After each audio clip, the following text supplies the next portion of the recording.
नाज़रीन करम, अब सब जानते हैं कि 75 साल से लेकर अब तक हमें दूसरों के कामों में टांग अड़ाने की इतनी बुरी आदत लग चुकी है कि उसके बाद हम दुश्मन के बच्चों को पढ़ाते पढ़ाते हमने उनको चांद पर पहुंचा दिया। लेकिन हमारे अपने बच्चे आज पाकिस्तान में बेरोजगारी होने की वजह से अरब ममालिक में शेखों की गुलामी करने पर मजबूर है। हम कहते रह गए कि इंडिया जा जा कश्मीर से निकल जा, लेकिन आज कंडीशन ये है, आज सूरत हाल ये है कि हमारा अपना आजाद कश्मीर इंडिया में जाना चाह रहा है। जी नाज़रीन, कुछ इस तरह की खबर है जिसको दबाने की कोशिश की जा रही है, जो खबर आपसे छुपाई जा रही है, जो कि किसी अखबार में शाया नहीं होने दी जा रही। मेन स्ट्रीम मीडिया, पूरा का पूरा मीडिया जो है वो खामोश है, लेकिन खबर बहुत बड़ी है। जी नाज़रीन करम,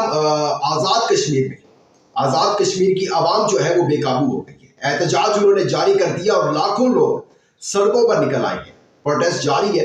इसके साथ साथ ये पहली दफा नहीं हुआ, ये 5वीं दफा ऐसा हो रहा है कि पूरा का पूरा आजाद कश्मीर बंद है। इसके साथ साथ कुछ अर्सा पहले ऐसे होता था कि पीटीआई का कोई भी रहनुमा जब गिरफ्तार होता था तो उसको एक थ्रेट दिया जाता था कि हम आपके बिजनेस बंद कर देंगे। लेकिन अब पीटीआई रहनुमा जो कि कुछ बच गए हैं, जो कि कप्तान के साथ अपनी वफादारी निभा रहे हैं, उनको ये थ्रेट दिया गया है कि अगर आपने पाकिस्तान तहरीक इंसाफ से राहें जुदा ना की तो फिर आपकी बेगमात का जो रेप है वो आपके सामने किया जाएगा। और कौन करेगा ये आप बेहतर जानते हैं। बड़ी इंपॉर्टेंट होगी आज की वीडियो, लेकिन आगे बढ़ने से पहले चैनल को सब्सक्राइब करके शुक्रिया का मौका दीजिएगा। वीडियो को लाइक और शेयर लाजमी कीजिएगा।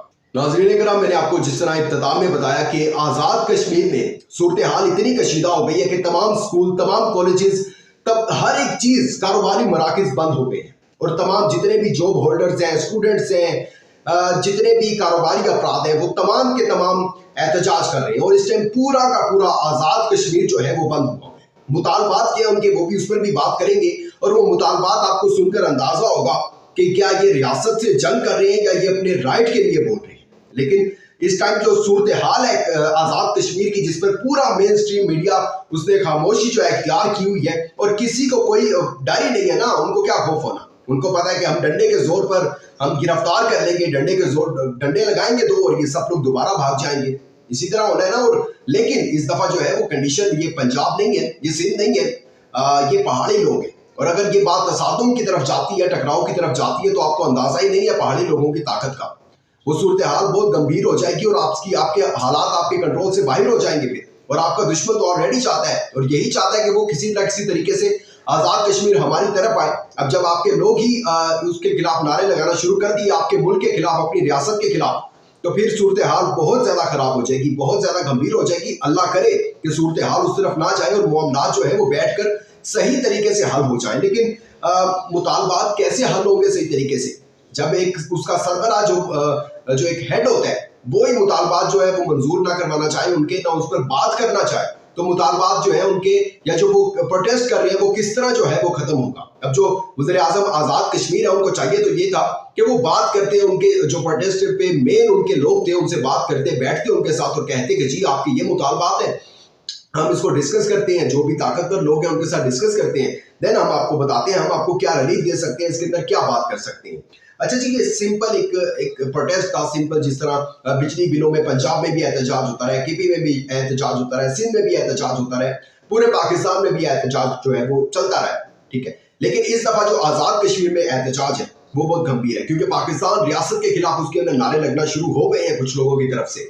मुकम्मल तौर पर अभी ऐसा नहीं हुआ, लेकिन अगर ये उनकी तहरीक जो है वो जोर पकड़ जाती है तो फिर रियासत मुखालिफ नारे लगना शुरू हो जाएंगे। और मैं आपको पहले बता चुका हूँ, आपका दुश्मन ऑलरेडी यही चाहता था।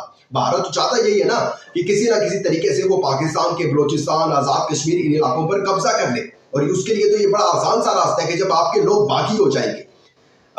वज़ीर आज़म आजाद कश्मीर उन्होंने क्या किया, उन्होंने अब ताकत का है ना, ताकत का नशा है। उन्होंने कहा मैं जी इनकी ऐसी की तैसी आराम से बैठे, कोई प्रॉब्लम नहीं है।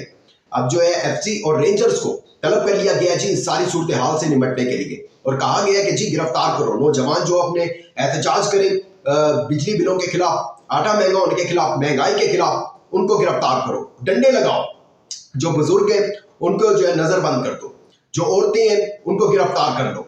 मतलब कि वही एक चीज के जिस तरह वो 9 मई वाले वाकयात में हुआ था कि गिरफ्तारी करके उनका फिर जो है उनको टॉर्चर सेल में रखना, फिर उन पर तशद्दुद करना, वही चीज सेम चीज, यानी कि आप रियासत में रहते हुए बोल भी नहीं सकते, अपने राइट्स के लिए नहीं बोल सकते आप कि भाई मुझे ये चीज इतनी महंगी क्यों मिल रही है। वो मराहत के खिलाफ बोल रहे हैं कि जो आपको, जब हमारे वज़ीर आज़म जाते हैं तो उनके पीछे 25 गाड़ियां आगे होती हैं, 25 गाड़ियां पीछे होती हैं। वो पेट्रोल जो है वो किट के पैसों से लग रहे हैं।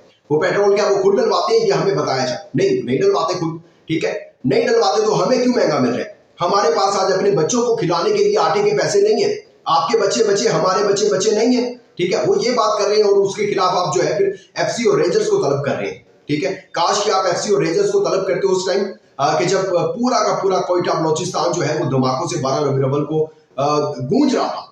काश कि आप रेंजर्स और एफसी को वहां पर तलब करते, ना कि इन पाकिस्तानियों के खिलाफ जो अपने राइट्स के लिए बोल रहे हैं और बिल्कुल हक पर एहतजाज कर रहे हैं। खैर, इसके ऊपर एक नोटिफिकेशन भी अब जारी हो गया और वो यही कि आजाद कश्मीर में बिजली बिलों में इजाफे पर जारी एहतजाज से मौसर तरीके से निपटने के लिए एफसी और रेंजर्स को तलब कर लिया है। मौसर का लफ्ज आप क्यों इस्तेमाल कर रहे हैं जब आपने एफसी और रेंजर्स को किस लिए तलब किया कि वहां की पुलिस भी उस चीज को कंट्रोल नहीं कर पा रही है? तो जाहिर बात है कि आप अगला क्या मरहला होगा आपका, या बेहतर जानते हैं कि अगर एफसी और रेंजर्स आ गई है तो वो क्या करेगी उन लोगों के साथ जो एहतजाज कर रहे हैं। लेकिन मैं आपको बता चुका हूँ, ये पंजाब नहीं है, ये सिंध नहीं है, ये बलोचिस्तान नहीं है। इस दफा सूरत हाल जो है वो कुछ मुख्तलिफ हो। इस दफा आपका पाला जो है वो पहाड़ी लोगों से पड़ेगा। वो पहले भी एहतजाज करते रहे, लेकिन इस दफा सूरत हाल बहुत मुख्तलिफ है। इस दफा आपकी रियासत के खिलाफ नारे लगना शुरू हो गए, और रियासत के खिलाफ नारे लगना शुरू हो जाए एक दफा और पहाड़ी लोगों की तरफ से हो जाए तो आपके दुश्मन के लिए बहुत आसान तरीका है आपके मुल्क में घुसने का। तो इस सूरत हाल से आपको किस तरह निपटने या बेहतर तरीके से जानते हैं, लेकिन खुदारा जो अपनी अना है उसको खत्म करें, अपनी अना को तोड़ें, ठीक है। वो आपके पाकिस्तानी, आप उनके वोट लेकर जो है, मैं वोट ही कहूंगा, मैं नहीं कहूंगा कि आप चोर दरवाजे से आए, मैं कह देता हूँ आप वोट लेकर ही आते हैं उनके, वो आपको लेकर आते हैं, आप उनके पैसों से अयाशिया करते हैं, वो टैक्स ना दें आप कहाँ जाएंगे? इस चीज पर जो है वो सिर्फ हकूक की बात कर रहे हैं, बैठकर सोचना पड़ेगा। हमारे पाकिस्तानी लोग हैं वो, और जो है उनको भी रियासत मुखालिफ जो नारे हैं वो नहीं लगाने चाहिए, लेकिन सूरत हाल आप भी इस तरह की ना बनाए कि उनको मजबूर कर दें आप ये नारे लगाने पर। इसके साथ साथ मैंने आपको इब्तिदा में बताया कि अब तक होता ये आ रहा था कि सिर्फ और सिर्फ पाकिस्तान तहरीक इंसाफ से खैरबाद, पाकिस्तान तहरीक इंसाफ को खैरबाद कहलवाने और फिर पीटीआई को खैरबाद कहलवाने के लिए पीटीआई रहनुमाओं को गिरफ्तार किया जाता था। अगर नहीं मानते थे वो, उनको टोटल सेल में रखा जाता था, नहीं मानते थे थ्रेट दिया जाता था आपका कारोबार बंद कर देंगे। उस्मान डार का आपके सामने है, उनके जितने भी बिजनेस थे वो सारे के सारे बंद कर दिए कि जब वो पाकिस्तान तहरीक इंसाफ को खैरबाद नहीं कहते थे। लेकिन उसके बाद अब एक ऐसी खबर सामने आई है जिसको सुनकर आपके पैरों तले जमीन निकल जाएगी। जी नाज़रीन किराम, सदाकत अब्बासी जिन्होंने पाकिस्तान तहरीक इंसाफ को खैरबाद कह दिए, इन दोनों को और जितने भी अब कुछ गिने चुने लोग रह चुके हैं उन सबको अब ये थ्रेट दिया जा रहा है कि जब वो पाकिस्तान तहरीक इंसाफ को तमाम तर तशद्दुद सब कुछ सख्तियां बर्दाश्त करने के बाद भी नहीं छोड़ने कि अगर आपने पाकिस्तान तहरीक इंसाफ या इमरान खान को खैरबाद ना कहा तो हम आपकी बेगमात का आपके सामने रेप करेंगे। जाहिर सी बात है, कौन बर्दाश्त करता है कि उसकी बेटी या उसकी बीवी का रेप उसकी आंखों के सामने हो? जमीन निकल जाती है पैरों के नीचे से ये बात सुनते ही। तो जाहिर सी बात है कि उनको फिर पाकिस्तान तहरीक इंसाफ से राहें जुदा करनी पड़ती है। यानी आप लोग इतना गिर चुके हैं कि जब आप केसेस भी उनके ऊपर से आपने केसेस भी डलवा लिए, सब कुछ करवा लिया, जब उनको वहां से भी रिहाई मिल रही है, इंसाफ मिल रहा है, तो अब आप इस चीज पर आगे आप ताकतवर हैं, आप कुछ भी कर सकते हैं। लेकिन याद रखिएगा कि अगर ये इसी तरह चलता रहा और इसी तरह ये चुप साध ली गई इस बात पर कि वो कभी भी किसी भी को ये थ्रेट दे दें कि आप ये बात ना करें वरना आपकी बेगमात पर, आपकी बेटियों का रेप होगा, तो कल को कोई भी ताकतवर, वो किसी भी इदारे से ताल्लुक रखता हो, कोई भी बडेरा हो सकता है, किसी इदारे का कोई शख्स हो सकता है, वो आपके घर में घुस के आपकी बेटी, आपकी बेगम का रेप कर सकता है। लेकिन वो फिर एक नया सिलसिला भी शुरू हो गया पीटीआई रहनुमाओं की तरफ से। एक फिरदौस शमीम नकवी का आपको पता है, अलीमीन गंडापुरी का आपको पता है, फिर एक करोड़ के इलाके से अब्दुल मजीद खान न्यासी साहब है, इन्होंने भी कुरान उठा लिया और कुरान उठा के गवाहियां दे रहे हैं कि जी कप्तान ने हमें 9 मई वाक़यात के लिए नहीं उकसाया और ना ही हमारे कप्तान ऐसे थे। ये थे जी अहवाल। हम सवाल पूछते रहेंगे कि ऐसा क्यों है, ऐसा उन्होंने क्या किया कि उनकी बेगमात का रेप करने तक बात आ गई है। लेकिन सवाल अगर आप करेंगे तो फिर आपके साथ इमरान रियाज खान वाला हाल होगा, ठीक है। सवाल करेंगे तो आपके साथ अरशद शरीफ वाला हाल होगा। हमारा सवाल सिर्फ किसी एक मखसूस इदारे से नहीं है, बल्कि उन तमाम ताकतवर लोगों से है कि हम आज़ाद मुल्क पे रह रहे हैं, वाकई ही हम आज़ाद मुल्क पे रह रहे हैं, और क्या ये वही मुल्क है जिसकी कायद ने हमें एक आज़ादी दिलवाई थी अंग्रेज़ों से, जिसमें लाखों लोगों ने कुर्बानी दी थी, हमारी बहनों ने, हमारे भाइयों ने, हमारे बुजुर्गों ने इस मुल्क को हासिल करने के लिए। कमेंट सेक्शन में अपनी राय का इज़हार जरूर कीजिएगा। दीजिएगा इजाज़त, अल्लाह हाफिज़।